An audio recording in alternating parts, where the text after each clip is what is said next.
This is the Aptitude Outdoors podcast, where we interview conservationists, hunters, anglers, and outdoorsmen and women to bring you the greatest stories, information, and advice from the best in the world. Well, Derek, my good friend Derek York, welcome back to the podcast. We just were together in Florida a couple weeks ago for Icast, and that was a wild experience for me. Thank you for inviting me down there. I don't get to go to stuff like that very often. So what did you think of Icast this year? Did you see anything that caught your eye? Every year is a little different. This year was a really good year. It was kind of the first, in my opinion, the first year Icast has been kind of back to normal since the COVID stuff, because there were so many people and booths that couldn't come because of worldwide travel restrictions and stuff. But that show was jam-packed this year. Everybody was there. I mean, I told you just walk around and like Bill Dance and Jimmy Houston, Roland Martin, Hank Parker, all these guys just walking around. You can just walk right up to them and talk to them. And we did. So yeah. We had a lot of fun. I'm really glad you got to come down and experience that for the first time this year. Yeah, it was really weird because I talk about it all the time on the show is I watch Bill Dance like all the time. My wife and I'll just watch it at the end of the day on YouTube. And I pretty much learned a lot about fishing from that show. And then he's just standing there like in the hallway, just chilling. Yep. You're just like, this is really weird. And we met that clip that went viral, Toby Keith in the car pull karaoke thing. Yeah. Doing Uber in the car. He was like, I'm like 90% confident we took a picture with him like 30 seconds before that happened. Exactly. We did. So that was really cool. But yeah, it was cool getting to meet Toby, being from Oklahoma and stuff. And he's from right down the street from where I grew up. And, so we got to shake hands and talk to him for just a minute, grab a couple photos and stuff. But it's cool seeing somebody like that you just wouldn't expect to really be. I mean, a lot of country artists fish and hunt, stuff like that. But I mean, he actually has bought a well-known business, and there's no telling what all they're going to do to help bring that back to its, I won't say former glory, but just bring it back in a new way. And he's so into supporting our troops and just promoting, patriotism and stuff like that. And you can't go wrong with having Jimmy Houston as your ambassador. So I'm excited to see what Lucky Strike does, and it's pretty cool to see that happen this year. Yeah, I think I'm going to be in trouble. I might not be allowed to go out with you anymore because every time I go anywhere with you, I end up with like 50 more hats. I have so many hats right now. I got so many hats from Icast. Every year we come down to the summit, I get a million hats. I got a Bill Dance hat this year. It's behind me. This was the coolest one. Yeah. I got another one right there. Signed by Bill Dance himself. This is like the full mesh version. Yeah. That he wears. Uh-huh. I had bought the one you see right here off the Tennessee athletics web page a few years ago. I bought like 8 of them to get signed, and I remember walking up to him and like everybody was asking for me to bring back signed hats from him, and so I got my dad one and me and a couple other people, and he looked at him and he's like, man, these are the nice ones. But he's so cool and he's so gracious with everybody. I mean, just give you a big old bear hug and really, I mean, just feel like you've known him forever and kind of have, Yeah. And when we got in line to meet him that day, when we seen him signing those hats and stuff, there was like 25 people in front of us maybe, and it literally took like an hour and a half to go that far because he was taking so much time with everybody, and that's got to be exhausting, but he's in it for the right reasons. So I mean, he's basically the godfather of the fishing industry, and it's so cool to see him still being so active in it. It was just surreal to meet him in person. I was just like, I don't even know what to say to this guy. I was like, this is just so cool right now because you see him on your TV every day. It's just like a cool thing. So that was fun. And we got a lot of great contacts down there, I think, for the podcast summit.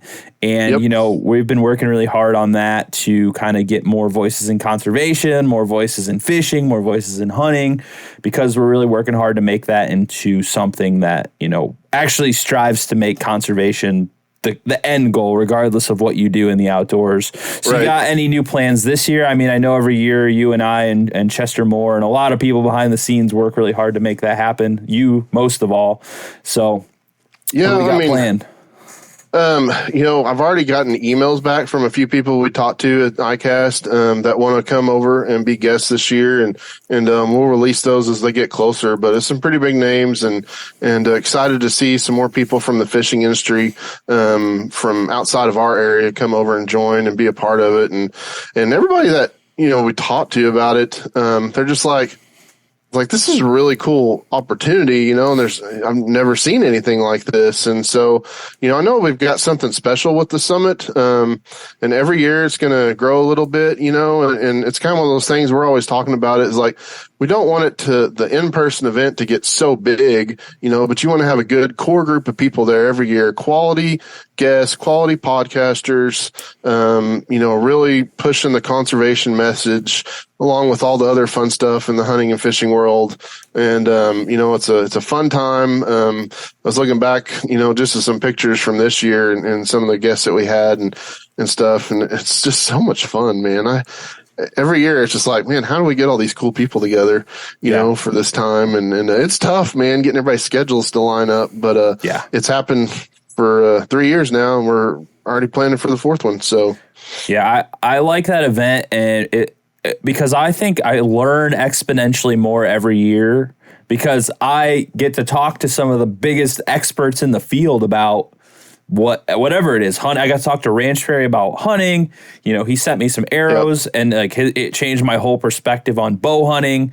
And you get to learn about all the controversies associated with that when you put stuff online. And then you talking to Steve Barden, fisheries biologist for Major League Fishing. Like, we're just sitting in the room, and I asked him every fishing question I could ever think of. And it just exponentially makes me a better outdoorsman. But at the same time, I'm hoping that the guests that are listening, because they're learning the same stuff I am, they can use that information. And then, I'm not going to have the same conversation at that summit that you are, and that, other podcasters are. Like, Chester's playing this on the radio. Like, everybody's getting a completely different perspective. And there's so much great information coming out of this 1 4-day event, essentially. It just blows my mind. And I really hope people can get more info out of that, because there's so much good information there between 5 podcasts that it's mind blowing. I still listen back to those to learn how to fish again. Some of that stuff has changed my year completely. It's amazing. Yeah, that's one of the things that I wasn't worried about it, but I was like, initially, it's like, well, we're all interviewing the same people, but it has been every single one of them is completely different because everybody has a different approach and different topics they want to cover and stuff like that. I mean, there's the core stuff that everybody's going to cover, but every time you do a podcast, it's, it's different. So, it's been really cool to see that and have our buddy Scooby there with us this year, and Andrew and Chester and me and you and stuff. And, who knows what the future holds for this event. I mean, I have big plans for it, we'll see. I mean, we're working on some potentially really big sponsors for next year, and hopefully we can make that happen. That's just going to help grow the reach of it and pull new people into the fold and stuff. And just excited. So it's going to be here before we know it. So it's already August 1st tomorrow. I mean, after we record this. So, well, I have a fishing title uphold in the annual tournament that I cannot let go down. So we got to probably have some better competition there this year for me. I hope some real professional fishermen. We'll see. we caught a lot of big fish this year. Y'all did. I didn't really. I think I caught one good one, but there was a lot of nice fish caught. Well, my favorite was I was talking to Steve on my podcast about it, and I was like, what's the deal with these fish in here? He goes, oh, that pond's designed for children. I was like, oh, thanks. That really gave me a vote of confidence right there. Full of 3 to 5 pound bass for little kids. Yeah, thanks. All right. Well, hey, at least I can still brag to my buddies back up north here. So, and meanwhile, Ranch Fairy is throwing his turd lure over on the side of the pond. So, yeah, that's an episode you have to listen to. And I think one of the most valuable things we get out of that every year is the round tables, because you have 5 or 6 different people from 5 or 6 completely different backgrounds and experiences, all from different levels. And that's what's really impressive to me, because you have people there that, especially like my first year with hunting, I had very little experience. I've only been hunting for a couple of years. And then you have someone all the way up to like Ranch Fairy, who's like a big hunting YouTube celebrity. And you get all these big names in there. And there's just all these varying levels that you can ask questions that, you know, that might be, you feel stupid asking, but you have like the world-class people in there that can answer them. And it's just such a great learning platform because I can ask a question that would apply to me anywhere. And then probably a million other people are like, yeah, I don't know the question. I don't know how to do that either. You get someone who's been doing it forever that just knows it inside and out to explain it. And a lot of times I think those are the most productive for us, is getting a lot of this different perspectives on hunting and fishing from a wide variety of experience levels. And it all comes together in this big, awesome conversation. Yeah. The hunting and the fishing roundtables that I was on this year, man, they were both really, really good, and lots of good intel from everybody, a lot of good stories from everybody. And but like you said, you don't get to do that with very often. So it's nice getting everybody together and doing the roundtables, and you kind of have an idea of what you want to talk about, but there's always the rabbit holes we go down and get into something that's pretty unique and stuff. So always like doing those, and excited to see, you know, what next year's are going to look like, you know, some of the topics that may come up between now and then that we'll be talking about. So.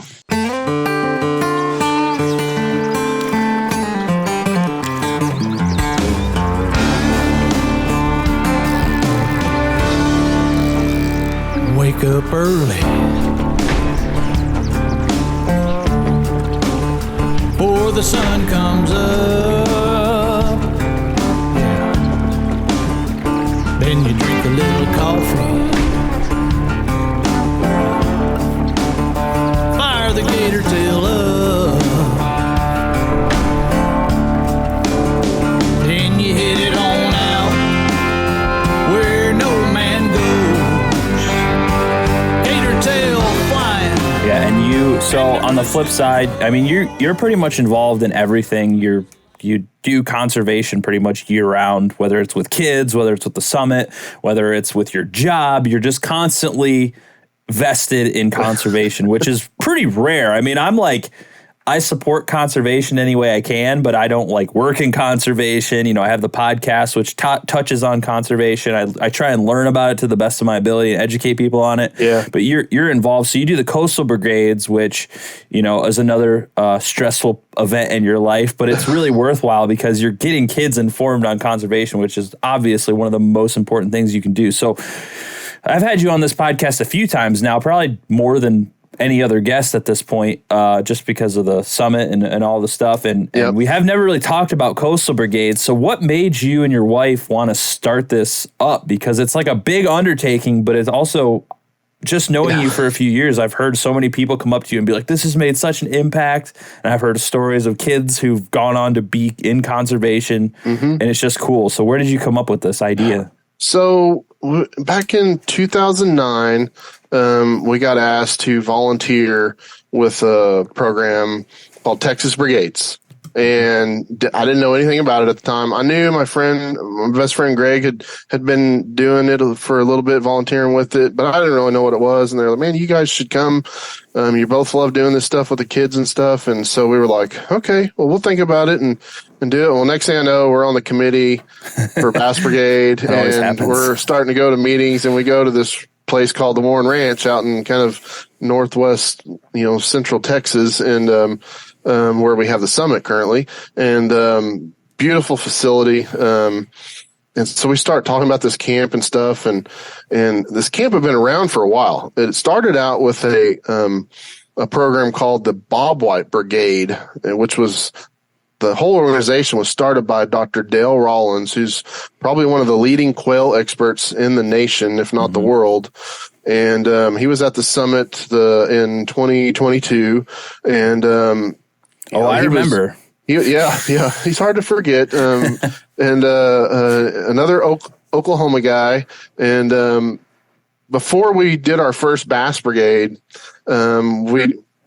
we were asked to go and visit his camp just to kind of see what one is in real life in person before we hit Bass Brigade up. And so we go, and I was just blown away by the organization of it and just the schedule alone. Like if I showed you the schedule, you would just be like, you gotta be kidding. It's like no kid's going to go to anything like this.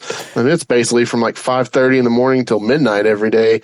And maybe a little bit of sleep in between. So, we went and did that, and the kids just eat it up. And so we do Bass Brigade the first year, and we're just like, this is really cool. And by the end of the first summer's camp that we did, to see the change in the kids from the first day to the fifth day was phenomenal.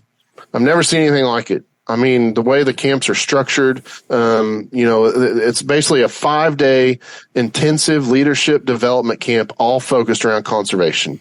Now, no matter what camp they're going to, like Texas Brigades offers a wide variety of programs covering whitetail deer, bobwhite quail, the ranching industry, Bass Brigade, waterfowl, and the Coastal Brigade now. But when we got in it, there was I think there was 6 or 7 camps total.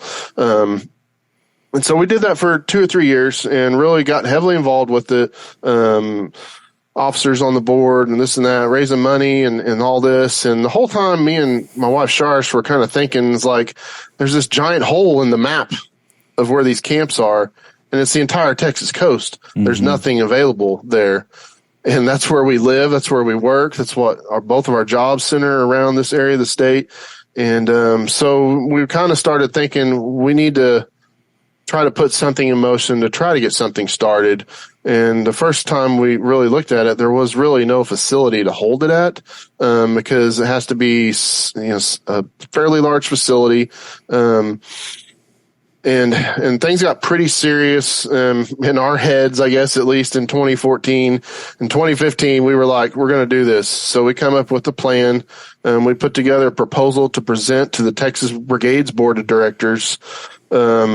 I was pretty nervous because, we had our stuff together. We knew what we were doing. We knew how we were going to raise the money for it and this and that. We'd already put together a good committee of people that we both work with, from all across the coastal area and inland. And, even, had a friend from Florida that was going to jump on with us. And so we presented that, and lo and behold, they accepted our proposal. And so at that point, it was off to the races, trying to raise the money and get started before the next year's summer. And a lot of work starting a program from scratch. We had a baseline at Bass Brigade of what we were going to do as far as kind of the core Texas Brigade stuff. There's lots of team building activities and leadership training and just ways to get the kids to come out of their shell throughout the week. But we had to come up with a full curriculum for the coastal side of things. We do a lot of dissections. Everything's very hands-on with brigades. And so you do a lot of classroom stuff, and then you do a lot of outdoor field stuff as well to we could go back and forth. So we're not staying stagnant in one area and having kids, just falling asleep in the classroom and that kind of thing. And so we stay pretty busy, and we've gotten a really good schedule knocked out. We just finished our 7th camp. So since 2016, this is our 7th camp. We just finished Saturday of this past week. And so I'm still a little worn out from no sleep for the last week, but, it was probably our best one yet. We've got it down pat, and everything runs smooth, and had a few weather issues this year, but nothing we couldn't handle. And just the quality of the kids that come. It's not a pay and drop off your kid at summer camp. Mm-hmm. It's not a fishing camp. It's not a hunting camp. It's a conservation and leadership camp. And these kids apply to come. It's very competitive. And I'm not trying to say that to scare people off from applying, because everybody should apply for this. But we want the kids to have something in it. They've got to put some work into getting there. And so they have to write a couple short essays about conservation or leadership or, mentorship, which we talk about all the time.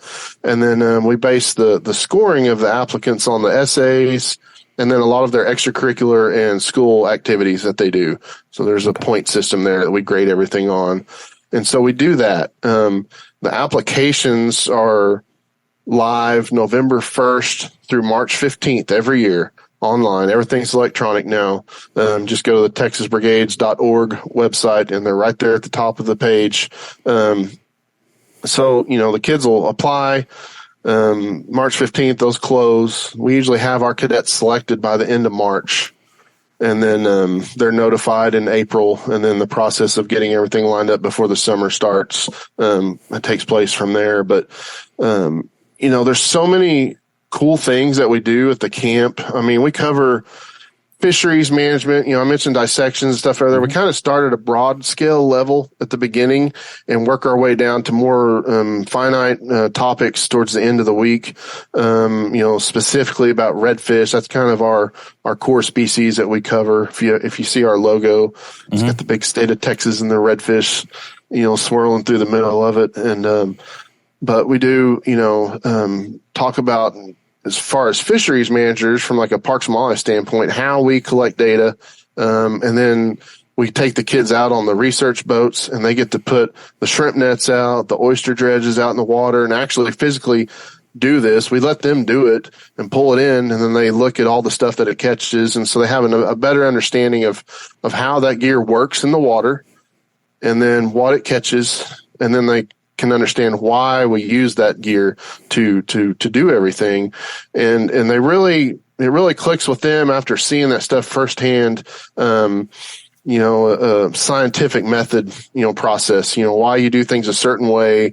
You do it regimented the same way every time to get good quality data. And they come up with some of the really good questions about all that stuff. And so we do all that. And then we do a lot of fishing as well. It's like I said, it's not a fishing camp, but we do go fishing. We have a big fishing tournament one night. We teach them all about, angler education, ethics, knot tying, casting skills. And then my friends from the Galveston Fishing Company send a bunch of instructors down. My good friend Stacy Lynch comes in and leads fly casting instruction, which sweet. Of all the things we've done at Bass Brigade and Coastal Brigade, the fly fishing stuff and the fly tying stuff that we do is by far their favorite thing of the whole week. It's addictive. I know firsthand. Blew me away. I had no idea the kids would be that into it. And we've had some kids that have built their own rods before come to camp. We had kids that already were expert fly tyers. And one of the years we had camp, we had a cadet there that was so good at tying flies. One of the guys from one of the big shops down here, Gordy and Sons, which is a very high end, store, basically was like, "Will you tie flies for the shop? And we can sell them there." And basically, like a 15-year-old kid. And that was pretty cool seeing that happen. So, and they did. So that's awesome. The kids come to these programs, and now we have 9 camps in the summer and all across the state of Texas, covering all those different animals and stuff. And there's a lot of opportunity for them to continue the path in brigades. So say a cadet come this last week and they want to come back next year. So after camp is over, we provide a lot of opportunities, and then they can find opportunities to go out and do projects, programs, presentations, podcasts, TV, radio interviews, and all that stuff is worth points in what we call like a book of accomplishments. And so at the end of the year, before the applications are due again for next summer, they'll present that to us, and then we will grade that, and then we select the 6 best at our camp, the 6 best returning cadets that are wanting to return to come back and serve as an assistant school leader. And so they are paired with next year's group of cadets and help them through the week because they've been through the camp before. They kind of know what's going on and that kind of thing. And so, they get to be a mentor, a leader, and kind of help ease the kids, because it's pretty overwhelming when they see the schedule and the stuff, all the projects they're required to do. And then there's also an adult volunteer with each group. So, but the cool thing, when they come back, we raise all this money, and a lot of that goes towards the scholarships for them. So like, usually we give out around $10,000 in college scholarships between the 6 kids every year. Some camps do up to $20,000, depending on who their financial backers are for that program specifically. So it's a good opportunity for these kids to rack up a lot of scholarship money if they go to multiple camps. So they can go to one camp as a cadet every summer, and then they can do an assistant leader. And even after that, we have another step that they can do, come back the third time at a camp and be what we call a special agent, not a secret agent, but a special agent. And in that role, they're actually helping the committee and the instructors behind the scenes doing stuff for organizing camp and helping run the week. So there's a lot of possibilities. I mean, we've seen the whole gamut of stuff. We've got people on our committee now that we had as cadets 10 years ago that are now helping our program, and our instructors. And it's been really cool to see that. And I know while we were in Florida, I got a text message from one of the kids I met probably our second year at Bass Brigade, and telling me how appreciative he was of all the help, we've been able to provide him over the last, however many years it's been. That he had just found out he got hired with Parks and Wildlife up in Abilene, Tommy Johnson. So congrats to you, buddy, and well deserved. And you see that a lot. I mean, we got a lot of kids that are joining the military. They're in the Coast Guard and doing environmental law practices and stuff like that. But we're not trying to get them to all be in the field of conservation. We want them to leave the camp and be well versed in conservation, be well informed about why these things are happening. And, because obviously they have a vested interest in the outdoors. They love being outdoors, whether it's hunting, fishing, whatever. They're not all going to be biologists or game wardens and stuff like that. Some of them will, and some of them are very good at it. But that's not the end goal for us. We're trying to make conservation ambassadors in every community is what we're trying to do. So, well, that's really awesome. And it's so wild how involved you are with all that stuff. It's just like every time I talk to you, you're like, oh, I'm doing this camp. Oh, I'm doing this. Oh, I'm doing that. Oh, I'm out in the middle of the ocean. Oh, I'm running a charter. You're like with the Energizer Bunny of conservation. I don't feel like the Energizer Bunny this week. So yeah.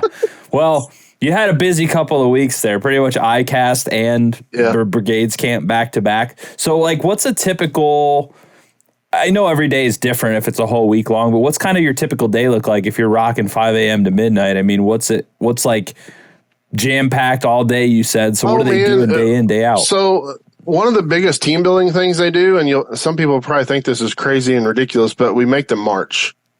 So when they come to camp, at our camp, they're broke up into 6 different schools. So that school is comprised of 5 cadets or new kids to the camp, 1 assistant from the previous summer, and an adult. So there's 7 people per group.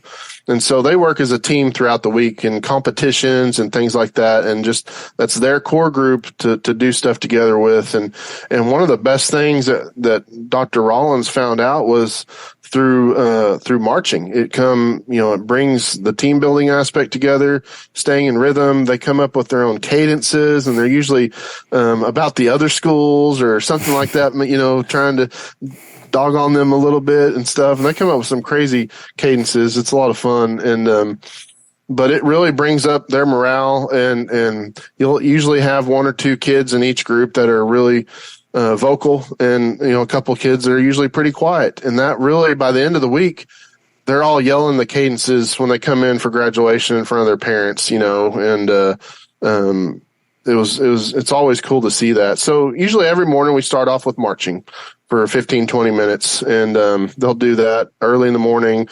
They do a lot of journaling, which is something most kids have no idea what it even is. So we'll take them out in the sunrise, usually before they march or right after, and we'll sit them out. Some of these kids have never seen the sun come up. And so they sit out by the water where it's nice and calm there on Offit's Bayou down here in Galveston. And I was reading some of the journals this summer, and they just blow you away what some of these kids write. I mean, it's just profound stuff, and just the experiences they have. They're all different, but that's a good thing, because most people were typing on their phone or texting. Pencil to paper doesn't seem like it happens anymore for a lot of these kids. So that's a unique thing we do. And then, usually we have a good mixture of, like I said, classroom and being out in the field, throughout the day. So, I mean, for like instance, on one day, start marching, come back, we do breakfast. 8:00, we're meeting on the docks, starting rotations. We do a lot of rotation type scheduling. So we'll have 2 of the 6 schools going out on Parks and Wildlife boats and doing the sampling gears for an hour and 15 minutes. While in the meantime, we've got 2 schools doing fly casting and another 2 schools doing angler education with the knot tying, casting, and all that stuff. And then every hour we switch them. And so we'll have like a 3-hour full of rotations to get everybody through everything. And then by that time, it's lunchtime. We usually have a couple more presentations. And then that afternoon, for instance, we switch and we do fly tying rotations. Usually we have some project time worked in where they can work on things like thank you notes that they're responsible for to write for our sponsors. They do a professional poster like you see like master students and stuff when they go give talks and stuff. At the end of the week, they'll all have a poster on a topic they come up with from camp. And so they're working on that throughout the week. We do one of the really cool things that we do, which was, it's tough for a lot of them to understand exactly what it is until they get to it. But we do a mock stakeholder meeting. And if anybody ever pays attention to these things from their state DNR departments or whatever, you'll have public hearings, scoping meetings, things like that, where the wildlife departments will propose regulation changes. It could be emergency rule change, for example, for what we dealt with this year. And so we come up with a topic every year, and we pick 6 different stakeholder groups every year, and we assign each one of the schools one of those stakeholder groups. So just for an example, we always have PETA. I knew that was one of the stakeholder groups, and it's always the most fun one to get to talk to. We usually have one representing like CCA, Coastal Conservation Association, usually like a guides association, or like the Texas, saltwater guides group. This year we had the travel industry and the Texas Association of Bait Dealers and Marinas, which is just something we made up. So they each get a perspective on a piece of paper that kind of explains what their points should be. And they, as a group, come up with a formal presentation, and it's timed. Me and 3 other people will sit on a panel. They'll come up and present their topics to you. I'll send you a couple pictures you can throw up on this and kind of see what it looks like.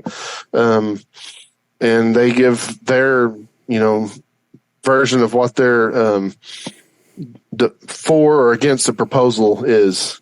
And it's pretty silly a lot of times, but some of the kids have really good versions of what they're trying to get across, and so that's all graded, for points. We rank them as part of one of the competitions that they do, so they earn points throughout the week for that. And the stakeholder meeting, it's like I said, that's a pretty cool deal, pretty unique experience for them, and we encourage them to go to a local meeting when they get back home, and actually we have probably. It's usually 2 to maybe 4 of the cadets generally every year will go to Austin, Texas, to the Texas Parks and Wildlife Commission meeting in August and present to the commission, thanking the department for their support of the program, and tell them a little bit about their camp. And it's pretty cool to see that, because I would have been scared to death to do anything like that at 13, 14, 15 years old. So I would be now. Yeah. So, but that's a pretty typical day. And at nighttime, we'll end up in the classroom the last couple hours doing like a hands-on activity or something. My wife Sharice does a really good job talking about wetlands, and when we do a plant of the day and talk about different aquatic plants and terrestrial plants around the coastal ecosystems. And then every night we end the night with photo highlights from the day. And then we bring in a guest speaker, which we call our Vespers, and usually about 30 minutes. Sometimes it usually goes 45 minutes because a lot of our guests really like to talk, and that's great, and just keeps us up later at night. But we had a mutual friend who you just had on the podcast. I invited Clayton Keene on as our last night's Vesper speaker, and he was so excited. I asked him, and amazing have what that somebody kid's that's doing. 16 years old doing what he's doing, come and insane. talk to a group of teenagers.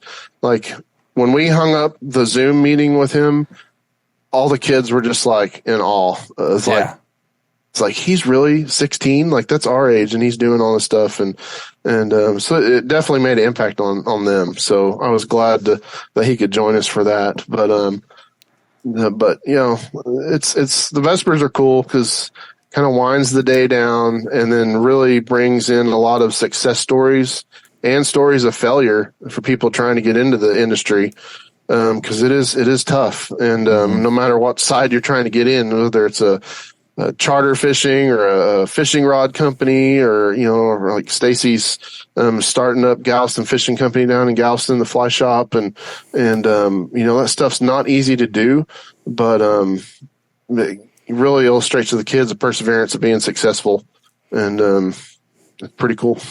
Hey, what's up, everyone? James Appleton here, co-founder of Absolute Aid. Welcome to the Seek to Do More program.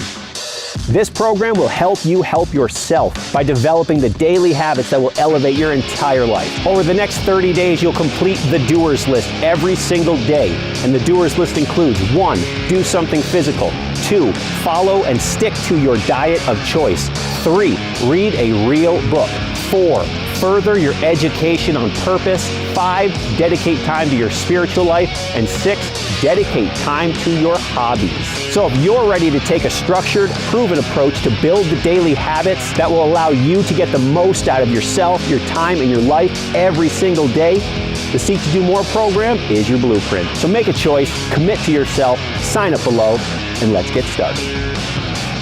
It's a good message too, because I mean, at any level of working in the outdoors industry, I feel like it's your responsibility to work towards conservation. I mean, whether you make fishing rods or you work for the DNR, I mean, it's your job to make sure that this stuff is around for people, because without it, there is no more industry. It's gone, So, I get worried about that sometimes when I think about conservation and some of the messes that we're in, especially like up here in the Great Lakes region. But like going to Icast and then seeing how much money goes through the fishing world alone. And I've heard the hunting shows like that are twice as big. Yeah. The money's there. It's just the guidance of people, I think, sometimes gets misguided in the wrong spots, because people are spending money on hunting and fishing stuff. There's no question. I'm one of them. We're all spending tons of money on this stuff, but I don't know. It just gets not allocated properly sometimes, I feel like. Yeah. It's funny because there's definitely companies that really strive to be protecting our resources through their way of business. AFCO is a really good example of that. Mossy Oak's a great example of that. There's so many companies and people that represent the industry that way, but it is a business, and you've seen firsthand the number of businesses that are trying to get in to the fishing world and the fishing industry. I mean, there's so many companies there trying to put new products out on the market and stuff like that. And some pretty cool ones we've seen, and there's so many lures there. Like I wouldn't even know where to start. Honestly, I didn't even really take the time this year to sit down and look at all the different lures. It's like there's thousands of them. I do that every Friday at Bass Pro. I'm good. I don't need to look at it anymore. Like you could literally go in the pure fishing booth where all these companies are, and you could spend an entire day in their booth just looking at everything they come out with. And it's insane. And then bumping into all these professional bass. I mean, Kevin Van Dam and all these guys are just standing right there next to you looking and doing videos. And I mean, we sat down for lunch one day, and Mike Iaconelli and his wife just come and sit down right next to us. And we had a great conversation with them for 30 minutes. So he was just up in my neck of the woods doing a fishing tournament this week. St. Clair, right? Yeah. St. Clair. Yeah. They just had the big elite series up there. Yeah. I don't know how he did, but I'm sure they caught him. So Oh man, that's my newest addiction is smallmouth bass. Those things are just so much fun up here. Oh yeah, native to the Great Lakes, baby. I haven't caught one in golly, probably 15, 16 years, but I remember catching them all the time when I was back in Oklahoma, fishing on my favorite lake down there. Had a lot of them in it. So pound for pound, they fight hard. I mean, they're a lot more aggressive than a largemouth. So we were catching them on fly rods a couple of weeks ago, and that was just. I tore my finger open. They were just stripping line all day and fighting them things, and they weren't even that big. They're aggressive little shits. I love it so much. Did you get a hook in you or something? That was a couple of weeks ago. Yeah, it was. It was. You never had that happen? Nope. I'm sure it will one day, but I've been pretty lucky. Well, I was fishing and I was just ripping crankbaits out in the middle of the river just to fish and have fun with my brother, and I caught a walleye, and you can't stick your hand in their mouth obviously because they have sharp teeth, and I went to grab the hook on top like with my three fingers, my thumb and my pointer finger and my middle finger, and I was holding him. I didn't have my pliers. I left him in the car on accident, so I went to grab the lure on the top, and he shook his head really hard, and the bottom hook on the crankbait swung up and just went right through my pinky. Whew. It wasn't super deep, but it went all the way through the skin, and it was bleeding everywhere. But yeah, it healed up. There's no holes anymore. It looks all right. Yep, hurt a little bit. I just cut the barb off and slid it back through. It was. I was more so worried about it getting infected because like the sewage treatment plant, it was just upstream of where we fished. So Hibiclens, man, keep Hibiclens on you at all times. That's what we use down here. So while we were down at Icast, we went on a charter trip, deep sea fishing, which is not my forte. I did get a little bit seasick. I kind of had to take a little nap there on the boat, even though I took a shitload of Dramamine. But that was really a game changer with me because the last time that I was able to go fishing on the ocean was with you a couple of years ago. We went out in Galveston Bay. That's when I caught that shark. And you caught the cobia, the triple tail. That was fun. Yeah.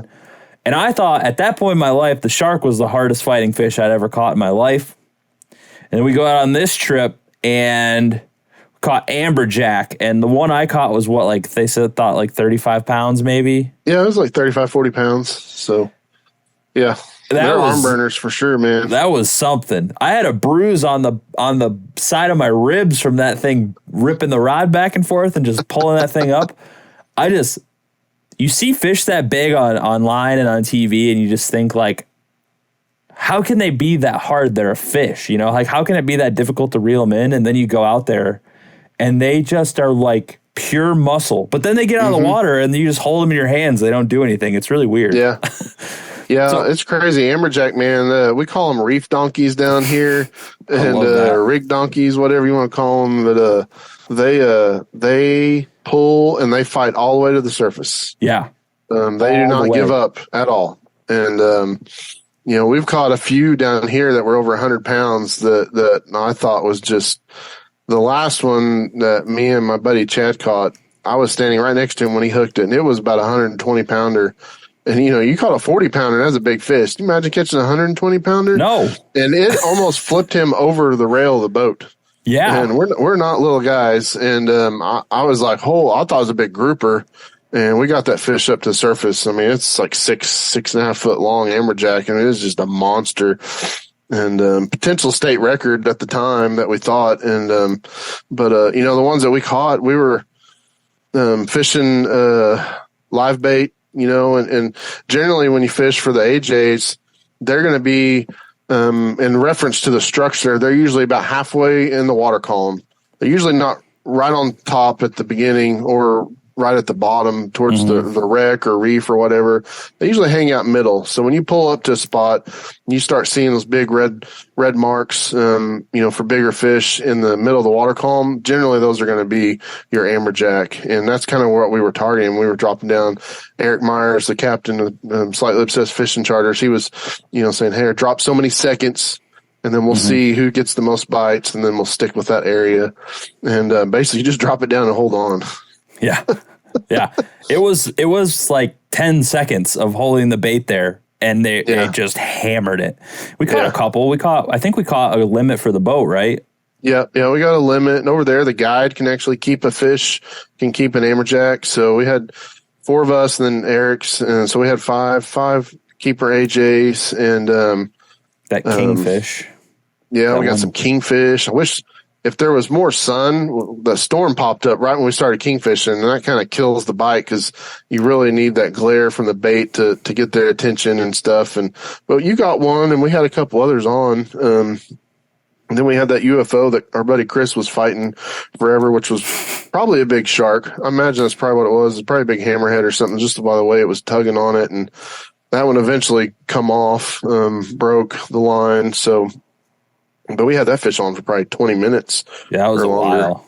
But the best part was catching the Goliath groupers. I mean, that has been like my bucket list fish forever. And well, what made it your bucket list fish? Because I knew that going out there, but it was just like I watched some videos. These fish of get them. as big as a car, dude. Yeah, like they get so freaking big, and I've always just like wanted to catch one, just catch one, and mine wasn't as big as a car, but it was still probably 150 to 175 pound fish, and which is massive. Biggest fish I'd ever caught, and ended up getting in the water with it, which wasn't the funnest thing in the world, but I was like, I'll be damned if I don't take this picture with this fish in the water. So, plus we got the I have video of it. I plan on making a video eventually. But it was fun. And then our buddy Michael Shear was up next, and then he caught one that could have eaten mine. So it was big. I helped him reel like a quarter of that fish up, and it was, I would say the amberjack was honestly harder to reel in because it fought the whole way. Like, I feel like after a certain point, the Goliath grouper kind of was like, started just floating to the surface. And they do. Once you get to a certain, if you go back and watch the video, you'll actually see, because everybody always asks, what's that thing sticking out of their mouth? You know, that big red blob. And it's their stomach. Mm-hmm. And so these fish have what's called a swim bladder, which helps their buoyancy in the water. And when they get to a certain level, they'll if they change their depth profile quickly, the gas builds up in that swim bladder and it extrudes everything inside out. So it's actually pushing the stomach inside out of their mouth. So when they hit that level and that swim bladder pops, if you watch the video, you'll see the rod, and the rod just kind of goes, and then the line starts scoping out from the boat. And by that point, they're just floating to the surface, and then you just reeling them in. Yeah. And both the fish, you'll see that any of those fish. The amberjack, they have a swim bladder, but they can regulate it better than other fish. They usually don't suffer what they call barotrauma, which is what that is, the sudden change in pressure. Snapper do it a lot, you know, where they'll have barotrauma issues, and there's a ton of education and conservation and research work going into trying to save these fish from barotrauma, because a lot of people, when you catch these fish, they won't swim back to the bottom without help. So there's a couple ways you can prevent them from becoming prey to a dolphin or a shark or other fish, and letting them get back to the water. The main one that's being promoted right now, and is probably the best, is using something called a sequelizer or some other type of way of sending the fish back to the bottom and letting it depressurize, basically. And there's tons of videos on YouTube. You can watch people taking these fish back to the bottom, and their eyeballs are sticking out, and their stomach sticking out of their mouth, and they'll go down, and you'll just watch them, and it all just kind of go right back in place. And when they get to the bottom, they just swim off, you know, and you're like, how the heck's that possible? But there's a program right now called returnthemright.org, and you can actually go online and take a survey, and they will actually, once you complete the survey and you qualify for it, they'll actually send you a descending device. A sequelizer is what it is, and the 3-pound weight to go with it, and everything to drop these fish back down. And I mean, those things are like $100. And the charter boats are required to have some kind of descending device.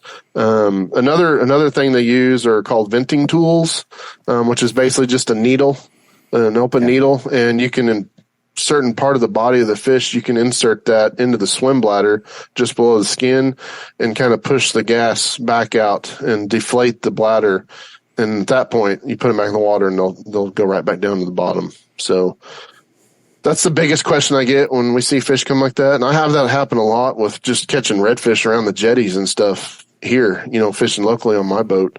And that's only coming up from like 20 to 40 feet, and they'll suffer from barotrauma. So we keep those tools on the boat, and don't pop the thing sticking out of their mouth, because that's their stomach, and that would probably kill them, because it'll probably get infected, and you don't want a hole poked in your stomach. So most people will do that. I don't know how many times I see party boats and stuff, and the guys will just come and take a knife and they'll swim back down, but they're probably not going to make it. So you need to do it right, and there's tons of videos on there for people to watch and learn how to do that correctly. So, well, that's cool. That's like another rabbit hole we went down. Yeah, no, that's perfect. And people need to know about this stuff. What was the experience like for you? I mean, was it all it was cracked up to be, catching that Goliath? That initial bite was everything I hoped it would be. I mean, just instant, huge amount of pressure, because you're basically setting the hook as fast as you can, reeling, because we're using these giant circle hooks are like as big as our hand, and I'm sure you got some good pictures of those. And once the hook was set, and then we would use the boat to pull them out of the wreck. And once we got away from the wreck, then the fight was on, and we were only fishing in like 85 foot of water. So I mean, you're basically fighting that fish for that bottom 60 feet, and then once they get to 40, 50 feet, then that bladder's going to pop, and then it's pretty much over from there. But that initial hook set, man, I mean, we kept trying to get you one, and they kept breaking off on us because they were probably so stinking big. And I got the little one out of the way. But the baits we're using too, man, I mean, each half of that bait was, 18 Huge. Inches long and about that big around, and basically using half a tuna to catch these things with. It was wild. Yeah, I was a little bummed because I wanted to have that fight, but I mean, you can only do so much. We ran out of bait, and snapping two off is, I mean, I thought we had the second one. Holding on to pull with the boat going full speed ahead and the fish on the hook and it getting wrapped around whatever structure it was on down there, just like being able to hold onto that rod and feel that tension until, I mean, what pound test was that? Was that like, I had to have been like 200-pound test or something nuts. Like, what was that? I don't know. I'm thinking the leader was probably, was it a cable? It was a cable leader, wasn't it? Or was it monofilament? I can't remember. I don't remember. I don't know. I know looked like a freaking guitar string, a bass string. It was huge. The main line's probably like 150-pound braid. And then I know the leader was at least 300-pound test, if not more. So, I mean, the stuff that we use at work for the sharks and stuff is 700-pound monofilament. I mean, it's like a quarter-inch thick. Just like holding that line till it snapped. I mean, I probably had each fish on for a minute at the most, and it was still just like all the strength I could muster in my forearms and my back to hold on, and it was just super brutal. So I got a little bit of experience helping Michael reel his fish up a little bit, but the whole thing would have been a wild ride. But maybe next time we'll figure it out. You'll be up first next summer. So. No, it was a fun trip, and it was. I have so much amberjack in my freezer right now; it's absurd. Like, I have no more room for. I went to the store today and bought some like frozen broccoli. And I was like, I have nowhere to put this in the freezer. No, that's good fish too, though. I mean, it tastes. It's just really mild. It doesn't have. It's not an offensive fish. I would recommend that to anybody who's like not a fish lover. Yeah, we had to. It's good to keep our buddy Chris Guyve around. He's a very good chef and very good barbecue guy. And man, he whipped up some of the best blackened fish sandwiches I've ever had that night when we got back to the condo. So I ate 2 of them. I was getting greedy. I did too. They were good. They were really good. So. Yeah, I'll put a link to his Instagram down there, and I think he's on TikTok. He's got quite a following with his barbecue stuff. But I got home, and they said the guide was saying not to really keep that kingfish frozen for too long. So I think a couple days later, I made a smoked fish dip with it that he gave me a recipe for. Dude, my family destroyed that. There was none, like they just absolutely devoured it, and it was amazing. So, you need to follow his recipes. It's probably one of the best things to make a kingfish out of, if you're gonna freeze it at all, is the smoked dip, and that's really good. And I like cooking the king. I mean, it's really good fresh, like, right off the boat, and you can fry it up in the little kingfish balls, or just throw it on the grill or whatever, man. It's really good. But I mean, it does have, I don't know, I guess what you would classify as a fishy taste to it on its own. But I'm like, if you're eating fish, like something's gonna taste like fish. I mean, come on. So, but it's just more of a oily, based meat. I mean, it's just a different texture. But every fish has got its own, flavor and stuff, and good ways to prepare it. So I didn't have any problems with it. I thought it tasted totally fine. So they're fun to catch, man. You ain't never caught a kingfish. I mean, you've seen how fast those things are, especially when you get them at the boat. I mean, it took us forever just to get the gaff to it, because they won't sit still. After the amberjack, it wasn't that hard to reel in, but every time you got it to the boat, it would see the boat, and then it would just rip off like 50 more feet of line. You have to reel them all the way back in, and then it would take off again. It was fun though. So that was a fun trip. God only knows what we're going to get into next time we get together. I need to get a redfish under my belt. Everybody says they're super fun to catch. So I know that's kind of like one of your specialties down there. So one of these days, get down there and get a redfish. Well, we'll get you back down here, and we'll go to the deer lease and do some deer hunting. And fall's like the best time if you want to catch a bunch of big redfish. So, I mean, it's like as many as you want to catch down here. So, anybody wants to come go fishing with me, man, that's my favorite time, man. October through the spring, man, it's just fishing's nonstop down here. And it's probably the least busy time on the water, because the hunting season and school's back in session. And right now, I mean, there's a ton of people. I mean, I'm taking tons of people fishing, but it's so hot. Like you're like wiped out by 9 a.m. You get on the water around 5:30, 6 o'clock, and man, it's so hot. But I mean, we're still catching fish. We're still catching trout and reds and sharks and looking for the triple tail. They haven't really showed back up in giant numbers like they were last year up here, but I'm looking to get back offshore here pretty quick and go chase some cobia. So cobia is delicious, and you gotta get yourself some of those new spot stalker hats. Yep. People listen. He just ordered them at Icast. They're camo. Yeah, these are nice. Can't beat camo. My lighting sucks tonight in here, but these are good. Yeah. So where can they find you? I know you've been on a couple of times, but Spot Stalker Guide Service. Yeah, I'm on Instagram and Facebook, just Spot Stalker Fishing. I think it's Spot Stalker Fishing TX on Instagram. Just look it up, you'll find me. And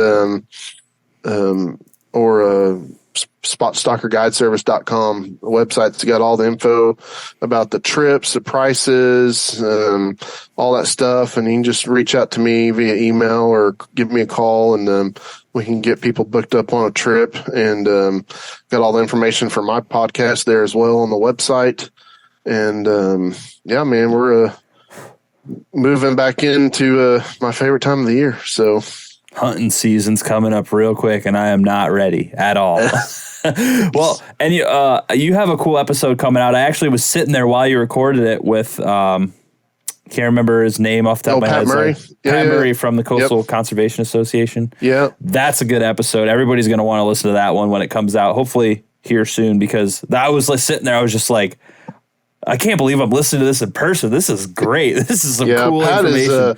Pat is a phenomenal speaker. He is the national president of Coastal Conservation Association, and used to be a guide down here in Texas and in Galveston, and just a tremendous conservationist and advocate for recreational fishing in general. And I didn't have to do much talking during that episode. No. I mean, he's on point with everything, and we had a great talk, and can't wait. That one should be coming out here soon. All right. Well, Derek, thanks, man, for coming back on. It's always a pleasure hanging out with you, talking with you. Heck yeah, man. Planning Appreciate stuff it. with you. So go check out Impact Outdoors Podcast and go book a trip with Derek. All right. Sounds good. Thanks, Paul. Hey, thanks for listening to the Aptitude Outdoors Podcast.